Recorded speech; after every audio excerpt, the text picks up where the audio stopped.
La magistrada Dina Ochoa se refirió a la situación actual de la Corte de Constitucionalidad tras los últimos acontecimientos relacionados a integrantes de ese organismo. En relación a las circunstancias o situaciones que han pasado en la Corte. Primero, el deceso de nuestro compañero y amigo, el doctor Bonerge Mejía, y en este momento la situación de salud que presenta el magistrado Aldana.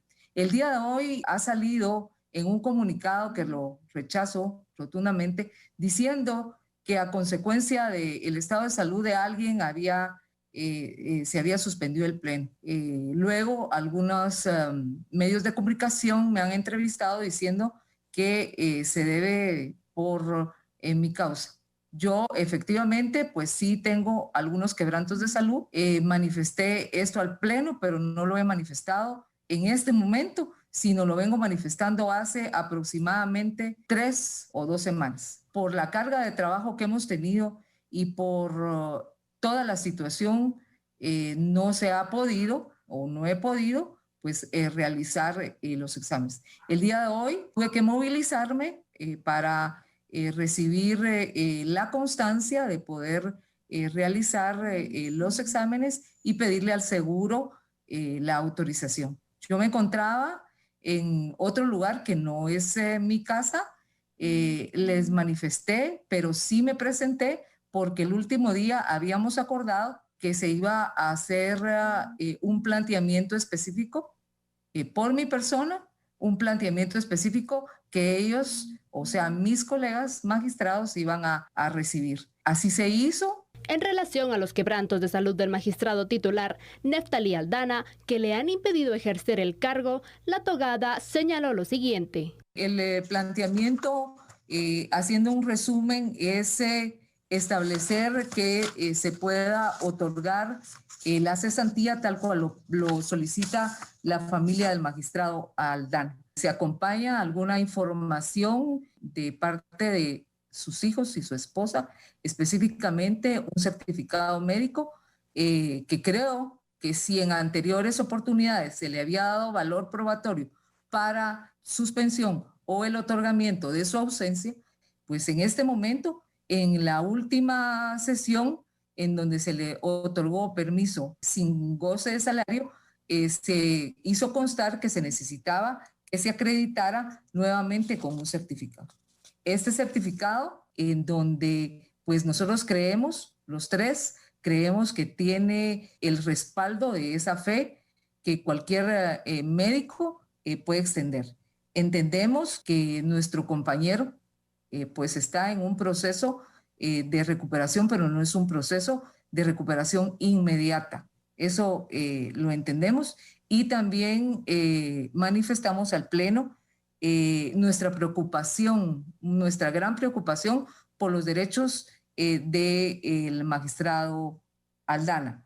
Entonces, eso específicamente, y pedimos que pues se escuche a la familia. Un reglamento no puede ser superior a la Constitución. La Constitución dice que la Corte debe estar integrada por 5 magistrados titulares y 5 suplentes. En caso falte un magistrado titular, su suplente pues suple precisamente en esa función. Pero este caso es un caso totalmente distinto. Este caso no es una ausencia en donde nosotros sabemos que el magistrado va a regresar. Antes de iniciar el análisis con los datos, yo lo que le puedo decir es que esto es preocupante. Y ahora sí, pasemos por favor a analizar estos datos. Veamos lo que tenemos preparado para usted. Sandy, televidentes, a partir de hoy, lunes 5 de octubre de 2020, la Corte de Constitucionalidad queda oficialmente paralizada en todo sentido. Ya vamos a explicar el porqué. 3 magistrados de la Corte de Constitucionalidad presentaron por escrito su decisión, entre ellos la magistrada Dina Ochoa, que es quien estaba hablando recién, de no integrar más el pleno de la misma hasta que se declare la cesantía del magistrado Neftalí Aldana por enfermedad grave. Aunado a esta razón, Sandy, existe la condición que la Corte Suprema de Justicia debe iniciar la elección de magistrado designado para la Corte de Constitucionalidad. Ya vamos a ampliar esta parte del análisis, pues actualmente no está representada y esto es más grave todavía. Actualmente existen también con esta decisión dos grupos de magistrados claramente definidos en sus posturas, pero claramente también la Corte de Constitucionalidad nos demuestra que está absolutamente dividida y en lo legal completamente desintegrada.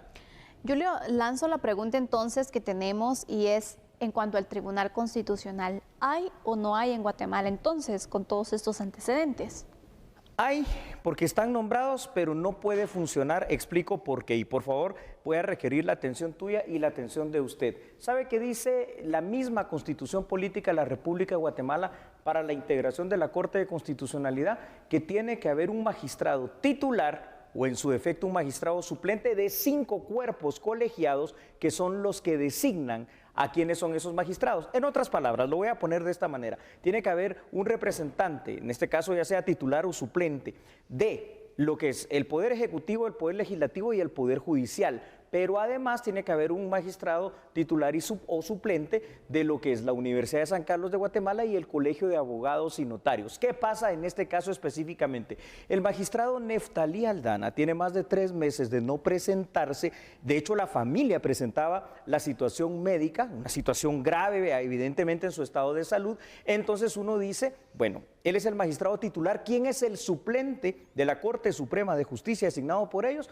El licenciado Conrado Reyes. ¿Pero qué pasó? Una misma y propia decisión de la propia Corte de Constitucionalidad no le permitió al licenciado Conrado Reyes, designado por la Corte Suprema de Justicia, que se supone que es un poder autónomo y que se supone que es lo que dice la Constitución, para que sea el magistrado suplente. ¿Qué hizo? En una huizachada, hoy la Corte de Constitucionalidad designar a otro magistrado, al magistrado Parucén, pero Parucén es el magistrado que el suplente de José Francisco de Matavela. Y entonces significa que la Corte Suprema de Justicia no tiene representación ni titular ni suplente, por lo cual sin uno de esos 5 órganos colegiados que designaron magistrados, la Corte, según lo que dice la Constitución Política de la República de Guatemala, hoy por hoy está desintegrada y ninguna de sus decisiones a partir de este momento pues va a ser legal.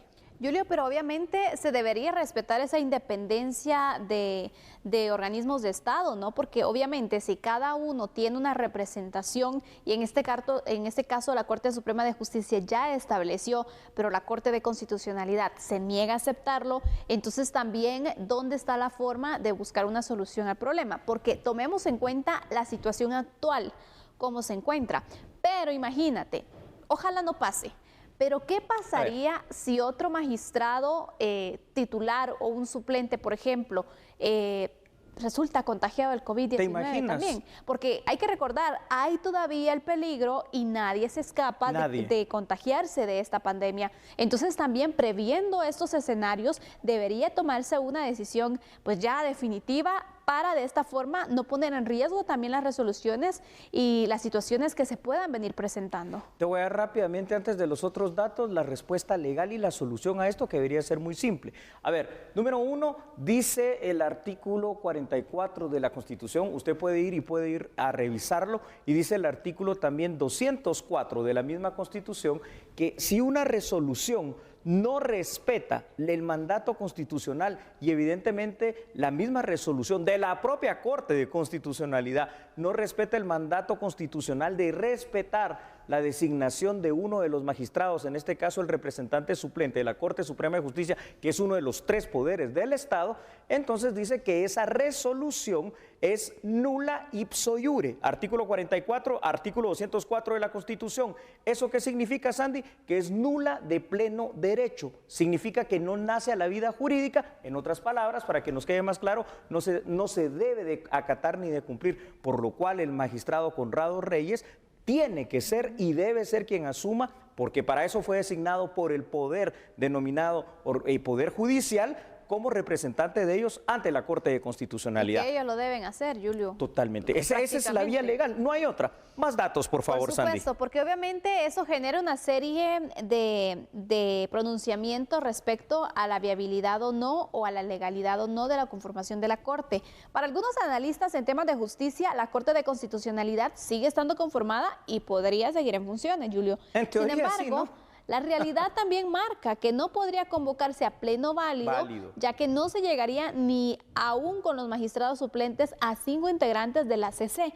Entonces, esto deja en un limbo jurídico político al órgano encargado de velar por la defensa de la Constitución Política de la República, y los pone también a la vez en el ojo del huracán, porque durante los últimos años y también durante el presente 2020, por una u otra razón, la CC ha evidenciado una debilidad en su unidad como órgano colegiado, constitucionalidad, que obviamente en esta ocasión nuevamente lo observamos. Tienes razón. Quiero explicar el acápite de por qué no se puede integrar de manera válida la Corte de Constitucionalidad si actualmente hay 7 magistrados, ¿verdad? 3 titulares y 4 suplentes. No se puede por 2 razones. La primera ya la explicamos ampliamente. No hay un representante ni titular ni suplente de uno de los cuerpos colegiados que eligen, que es la Corte Suprema de Justicia. Pero peor que eso, fíjate el tema. Hoy 3 magistrados simple y sencillamente dijeron, nosotros ya no integramos pleno, porque este pleno no es válido hasta que no se declare, y es lógico, ¿no? Tiene 3 meses de enfermedad grave, no sé por qué no se le da la cesantía, es decir, ese permiso temporal por el resto de magistrados de la Corte de Constitucionalidad, que habría que preguntarse. En este caso hay otro, fuera de Dina Ochoa, que es titular, hay otros 2 titulares, de Mata Vela, Francisco, y obviamente Gloria Porras. A ellos habría que preguntarles cuál es la oposición. Y aparte ya hay resoluciones que se han tomado en este tiempo, Julio. Sí. ¿Valdría preguntar, serían válidas o qué pasaría también entonces? No son válidas, es evidente que no. No se puede integrar pleno de la Corte de Constitucionalidad con menos de 5 magistrados, y no se puede integrar si falta uno de los cuerpos colegiados. Hoy por hoy no hay Corte de Constitucionalidad. Así de simple, en lo jurídico, aún habiendo. Este es el análisis entonces de lo que pasa en la Corte de Constitucionalidad. Debemos hacer una pausa, pero al regresar hablaremos de otro tema, del tema de la caravana de migrantes, Julio. Es correcto. ¿Funcionó o no el estado de prevención en el tema de la caravana de migrantes? Lo analizaremos cuando regresemos. Mientras tanto, usted no cambie, porque nosotros somos a la medida.